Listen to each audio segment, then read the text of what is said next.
खुलुमबाय स्टुडियोआव आं उदांस्रि मुसाहारि ब्रैथि इन्टार कलेज युथ फेस्टिवल 2026 हाबाफारि खुंफुंदों क'क्राझार बड'लेण्ड मुलुगसोलोंसालियाव सानब्रैनि हाबाफारि लानानै 1, 2, 3 आरो 4 मार्चसिम खुंफुंदों ब्रैथि इन्टार कलेज युथ फेस्टिवल 2026 हाबाफारि बायदियै फुंबिलि समाव बड'लेण्ड मुलुगसोलोंसालिजों लोगोसे बड'लेण्ड मुलुगसोलोंसालिनि सिङाव थानाय गासै गं 38 फरायसालिमाफोरनि फिरफिलाखौ बिरहोयो आरो दिनै हारिमुआरि हानजा सुनाय हाबाफारि लायो बे फिरफिला बिरहोनाय आरो हारिमुआरि हानजा सुनाय हाबाफारिखौ बड'लेण्ड मुलुगसोलोंसालिनि vice chancellor doctor Babulal Ahuja आरो बड'लेण्ड मुलुगसोलोंसालिनि एकाडेमि रेजिस्ट्रार डक्टर मनजिल बसुमतारिया बाहागो लाना बेखेवना होयो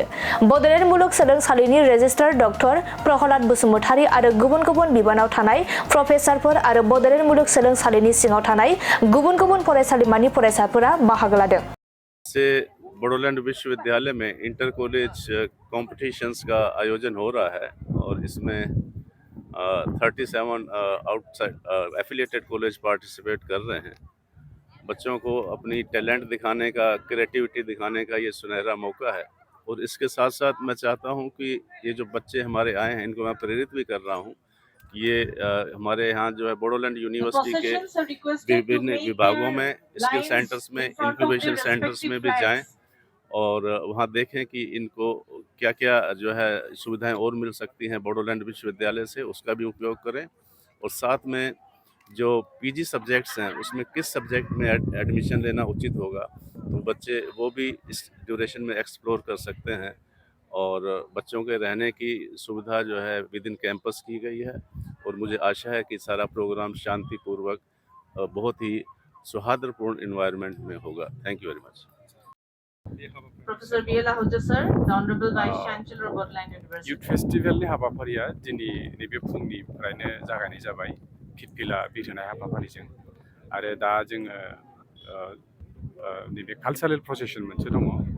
कालचारेल प्रसेसननि थाखाय दा जोङो रेडि खालामगासिनो बिनि उनावनो जोंनि माने माबा वाइज केटेगरि वाइज कम्पिटिशनफोरा सुरु जागायनाय जागोन आरो बे कम्पिटिशना माबासिम थागोन 4 तारिखसिम थागोन 4 मार्चसिम थागोन गतिके गोबां कलेजनिफ्राय फैनाय जायफोर बाहागो लानो फैनाय जायफोर स्टुडेन्ट बिथांमोना बड'लेण्ड इउनिभारसिटियाव गावबागाव जि टेलेन्ट दङ गावबागाव इभेन्ट्सआव बेखौ बयबो उइटनेस खालामगोन बयबो नुनो मोनगोन आरो बेजों लोगोसे जोंबो मिथिगोन जे जोंनि एफिलिएटेड कलेजाव माबायदिफोर टेलेन्ट गोनां फरायसाफोर दङ आरो बेफोरनो जोंनि थाखाय सम्पद आरो नै बेहाय बे गेमाव जायफोरा देरहागोन जायफोरा उथ्रिसारगोन बिसोरखौ जोङो बिनिख्रुइबो साबसिन प्लेटफर्म दङ बे जाबाय एस'सिएसन अफ इन्डियान इउनिभार्सिटिस प्लेटफर्म दङ बेहाय बिथांमोना बाहागो लानो मोनगोन आरो बेहाय बाहागो लानाय माने बिथांमोना गावनि जे टेलेन्ट गावनि जे केपासिटि बेखौ देखायनायजों लोगोसे गंसे इउनिभार्सिटिखौबो बिथांमोना नेसनेल लेभेलाव रिप्रेजेन्ट खालामनाय जायो बा बड'लेण्ड इउनिभार्सिटिनि मान सन्मानखौ एसेबाबो बिसोर लाबोनाय जायो गतिके जोङो बयनिबोसिम जोंनि अर्गेनाइजिं कमिटिनि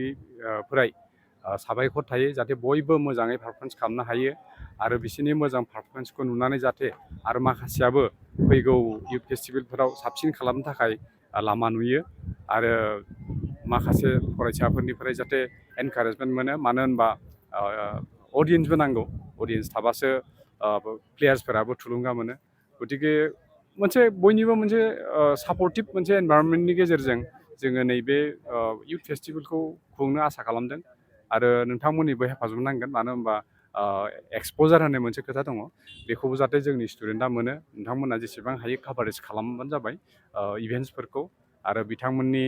जे माने केपासिटि बेजों लोगोसे जोंनि बिटिसिनि सुबुंफोरखौबो एसे मिथिहोनांगौ मानो होनबा गेमा जोंनि बे बड'लेण्ड इउनिभार्सिटि फिल्डआवल' जानानै बेहायनो गासैबो रिजाल्टआ थाबथाना थानांगौ बिदि नङा बे गेवलांसार जानांगौ जेरावबो गतिके आं आसा खालामो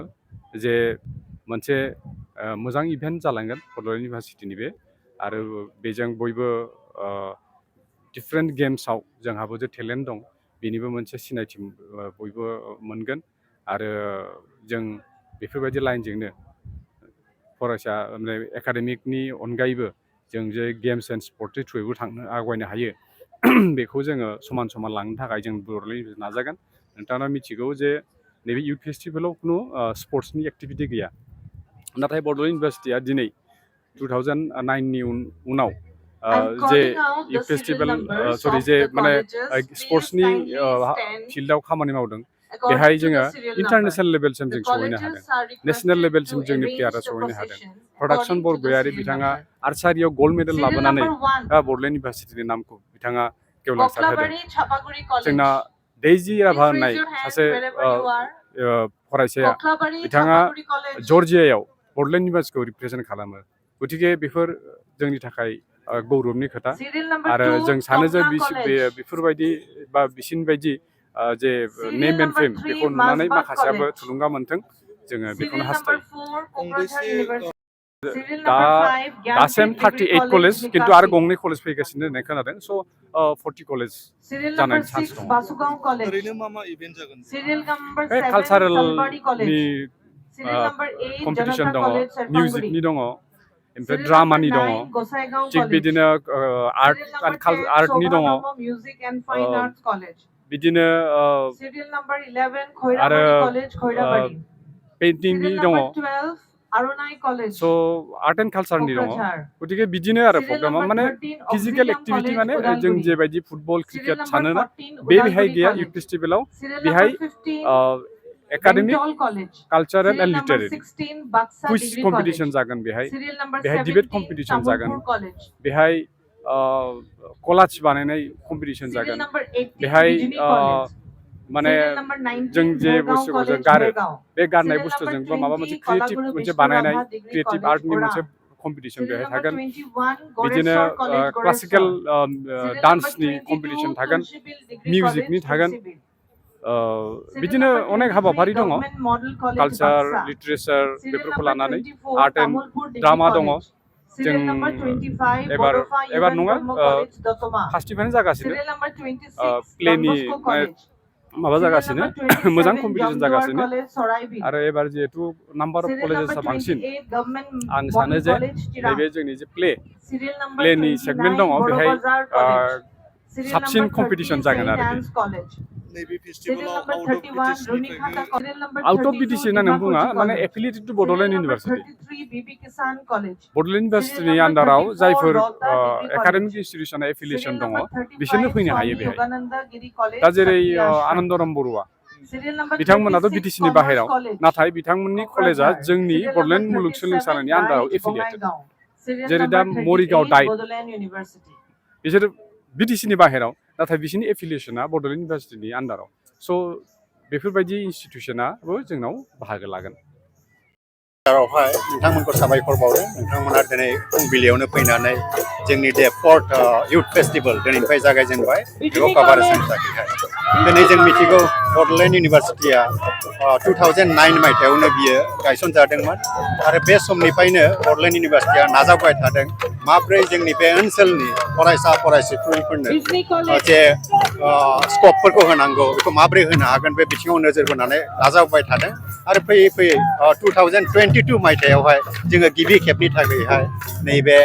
जेनाखि youth festival first youth festival गिबिसिन इउथ फेस्टिभेल बड'लेण्ड इउनिभारसिटि बेखौ जों खुंजेनदों आरो जेब्लानाखि जों खुंजेनदोंमोन अब्ला जों नुनो मोन्दोंमोन जोंनि बाहागो लानायनि अनजिमाया एसे खममोन 27 कलेजेसफ्रा गिबिसिनथाराव बाहागो लादोंमोन दिनै बोसोर जों नायबाय थाबाय दा बोसोरब्रैयाव हाबबाय जोङो दा बोसोरब्रै हाबनायनि लगे लगे दिनै नुबाय जोङो जोंनि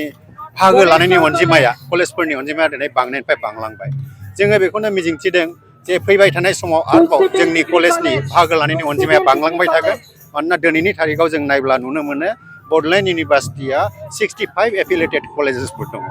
आरो जे बिथिङावहाय दिनै बादायलायनाय जानो थांगासिनो दं बे फेस्टिभेलनि गेजेरजोंहाय बे फेस्टिभेलनि गेजेरजों जे बादायलायनायफ्रा सिगां जानानै थांबाय बे बादायलायनायफ्राव जायफ्रा देरहासार जादोंमोन बिथांमोनखौ जोङो नेसनेल लेभेलाव थिनहरदोंमोन AIU आवहाय एस'सिएसन अफ इन्डियान इउनिभारसिटिस बाहाय बिथांमोना बाहागो लायदों आरो गासै बादायलायनायावनो बिथांमोना देरहासार जानानै फैनो हादों दिनै जोंनि बे देरहासार जानायखौ नुनानै बिसेसकरि हारिमुवारि बिथिङाव बेबायदिनो गेलेनाय बिथिङाव गासैयाव देरहासार जाबोनायखौ नुनानै दिनै एन्टायार नर्थ इस्टनि जेसेबांनाखि जोंनि फरायसालिमाफोर दङ जों जेला ज' जायो अब्ला बेखौ नुनानै बाख्नायो इभेन गभर्नराबो बुङो जे जोङो बिसेस करि बडलेण्ड इउनिभार्सिटिनि जा कालचारेल बिथिं दङ बा गेम्स एन्ड स्पर्ट्स बिथिं दङ बे बिथिङाव बारा नायनो नाङा मानोना बिथांमोना मोजां बे बिथिङावहाय मोजां दिन्थिफुंनो हाबबाय थादों आरो फैबाय थानाय समाव साबसिननिफ्राय हामसिन दिन्थिलांगोन होननानै जों मिथिगौ होननानै बिथांमोना फोरमायबाय थायो जिखि जाया दिनैनि जे हाबाफारि जोङो बाहाय लादों दिनैनिफ्राय बे हाबाफारियाव जे आयदाफोरखौ दोननाय जादों बे आयदाफ्रा जोङो एस'सिएशन अफ इन्डियान इउनिभार्सिटिसआव जे आयदाफोर थायो बे आयदाफोरखौ प्रग्रामाव सोनाय जादों जाहाथे जोंनि फरायसा फरायसुलिफ्रा जायफ्रानाखि गुबुन गुबुन कलेजनिफ्राय फैदों बिथांमोना मिथिलाङो माबे नेसनेल लेभेलावहाय बादायलायनाया जायो बे आइडियाखौ होनो थाखाय इउनिभार्सिटि लेभेलावहाय नैबे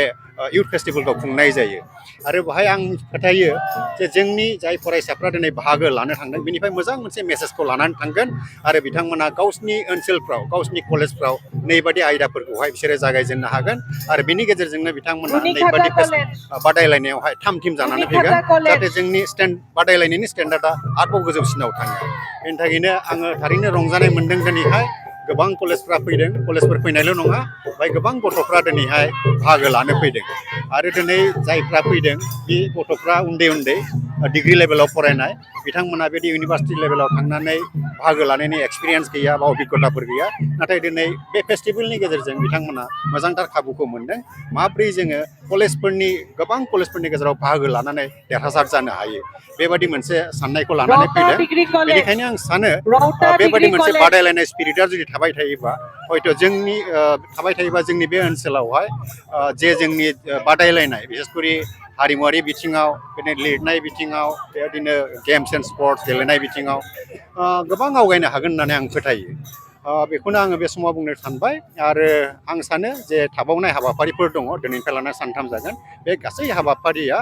बयनिबो नाजानायजों गाहामथारै जालांगोन होननानै आं फोथायो आरो बे भारतावनो थांनांगौ जे बडलेण्ड इउनिभार्सिटिया दिनैहाय बेबादि 4th इउथ फेस्टिभेलखौ दिनैनिफ्राय खुंजेनबाय आरो बाहाय मोजां हाबाफारिया जाबाय थादों होननानै गभर्नमेन्ट मडेल डिग्री कॉलेज चिरां गभर्नमेन्ट मडेल डिग्री कॉलेज चिरां आं दानि जेनोखि गोदान सोलोंथाइ नीति जोंनि गेजेराव फैदों बाहाय बेनि इम्परटेन्सआ दिनै बारायबाय थादों मानो होननानै बुङोब्ला सिगांफ्रावहाय जों नुनो मोनोमोन गेम्स एन्ड स्पर्ट्स को कारिकुलार एक्टिभिटिसफोरखौहाय मोनसे फरायनायनि अनगायै मोनसे बाहागो होननानै लादोंमोन नाथाय दिनै बे co curricular activities games and sports जिखियानो जाया मानो दिनै बेखौ सोलोंथाइनि मोनसे बाहागो हिसाबै कनसिडार खालामनो थिनदों बेनि थाखायनो आं सानो नैबादि बाहागो लानानै जाय फरायसा फरायसुलिफ्रा देरहासार जालांगोन बिसोरनि लागैहाय जोङो कलेजफोरनिफ्रायहाय इसे नङाब्लाबो इसे मार्क्सफोरखौ जोङो बिसोरनो होनांगौ जाहाथे बे बादायलायनाया बांसिन गुरुत्व मोनो इम्परटेन्स मोनो बेखौनो आं बे समाव मोनदाङो थेंक इउ